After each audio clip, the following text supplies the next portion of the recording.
റസൂലുള്ളാഹിന്റെ സഹാബത്ത് ഇങ്ങനെ കൂടി വർത്താനം പറഞ്ഞിരിക്കുമ്പോ മൂപ്പര് നിർത്തി ആൾക്കാർ കൂടിയിരിക്കുന്ന സ്ഥലത്തിനാണ് താലും നിങ്ങൾ ഇങ്ങോട്ട് വരും. നമ്മൾ കുറച്ചധികം മുങ്ങിയല്ല, മദീനത്തെ പള്ളിയിലാണ്, അല്ലാഹു റസൂലിന്റെ സഹാബത്താണ്. അപ്പൊ അവര് ഇരുന്ന് വർത്താനം പറഞ്ഞു കൊടുത്തുനിന്ന് അവരിരുന്ന് വർത്താനം പറഞ്ഞ് മറ്റാലുമായിരിക്കും. നിങ്ങൾ ഇങ്ങോട്ട് വരി, താലും നുമിൻ സാഹ, നമ്മൾ കുറച്ചേരം മുങ്ങിയാണ്. അത് നല്ലതാണ്. ഞാൻ പൂർത്തിയാക്കിയിട്ടില്ല. അപ്പോൾ ന്യൂസായിലോട്ടല്ല ഞാൻ പലവർഷം കൂടെ പറയാറുണ്ട്, എല്ലായിടത്തും പറയാറുണ്ട്. നമ്മളെ അംഗങ്ങളാണ്. ഇനിയും അത് നമ്മളത് എന്ന് പറയാനുള്ള തോപ്പിക്ക് വേണ്ടി ആവും പകലും ഉള്ളു നമ്മൾ വരുന്നോണ്ടിരിക്കുകയാണ്. കാരണം നമ്മൾ ഉസ്താദന്മാരുണ്ടാക്കിയ സംഘടന അതിന്റെ പ്രസിഡന്റായിട്ട് വാക്കുട്ടി ഉസ്താദ് വന്നതിന് ശേഷം മൂപ്പര് എവിടെയെങ്കിലും പ്രസംഗം ഉണ്ട് എന്ന് കേട്ടാൽ അതിന് പേടി പോകുന്ന ചെറുക്കാനൊന്നും അധികമൊന്നും പറയില്ല. വലിയ തിരക്കില്ല, അയിക്കൂടിയാണ് പോവുകയാണ്. വാക്കുട്ടി ഉസ്താദാണ് പ്രസംഗിക്കണമെന്നുണ്ടെങ്കിൽ വണ്ടി സൈഡാക്കിയിട്ട് അല്ലെങ്കിൽ എങ്ങനെയെങ്കിലൊക്കെ കുറച്ച് സമയം കണ്ടെത്തിയിട്ട് നിൽക്കും. എന്തിന് ഭയങ്കരമായ എന്തെങ്കിലും മഹാസിദ്ധാന്തങ്ങൾ പറയുന്നു. മൂപ്പരുടെ ശബ്ദം തന്നെ മനുഷ്യന്റെ മുലകിലും കുലൂബും മുബുക്കിയുമാണ്. മൂപ്പരന്റെ സാധാരണ വർത്താനം പോലും കഴിയണ വർത്താനം മതിയാണ്. അപ്പൊ മൂപ്പര് എവിടെ ചെന്നാലും ചെറുപ്പക്കാരോട് സമസ്തന്റെ പ്രസിഡന്റ് അല്ലേ. സമസ്ത എന്ന് പറഞ്ഞത് അള്ളാഹുവിന്റെ മനുഷ്യന്മാരെ ഹിദായത്താക്കാൻ വേണ്ടിയിട്ട് അള്ളാഹുവിന്റെ ഔലിയാക്കളെ കരുത്തിൽ തോന്നിപ്പിച്ച ഒരു സംവിധാനമല്ലേ.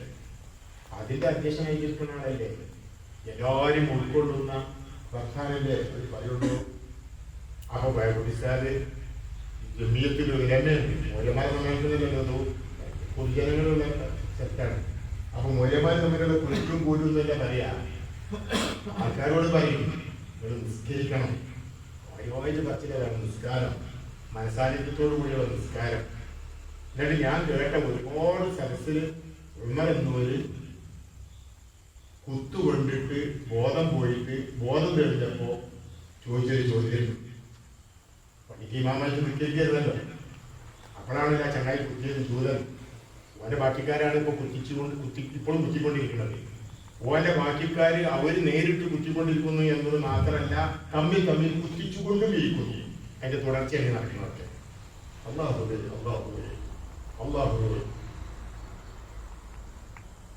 ബോധം സ്വാഭാവികമായിട്ട് പോയി. പിന്നെ തെളിഞ്ഞ സമയത്ത് ആദ്യം ചോദിച്ച ചോദ്യം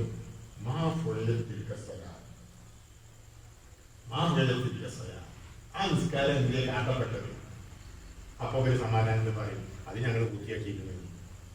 അപ്പൊ ഉമറിന്റെ കാലത്ത് മദീനത്തെ പള്ളിയിലെ ജമാഅത്ത് മുടങ്ങി എന്ന് പറയപ്പെടരുത്. ഉമർ നൽകാണ്ടിരുന്ന അതിന്റെ ആൾക്കാരോട് കുത്തുകൊണ്ട് അപകടപ്പെട്ട് എല്ലാവരും കൂടി ശോരായിട്ട് ഇവിടെ മദീനത്തെ പള്ളിയിൽ ജമാഅത്ത് ഒരു നേരം മുടങ്ങി എന്ന് പറയപ്പെടുന്നത്. ഇതിങ്ങനെ പറയുമ്പോൾ അല്ലെങ്കിൽ തന്നെ കരയിക്കുന്ന ശബ്ദമാണ് അതിന്റെ. അവ നമ്മളോട്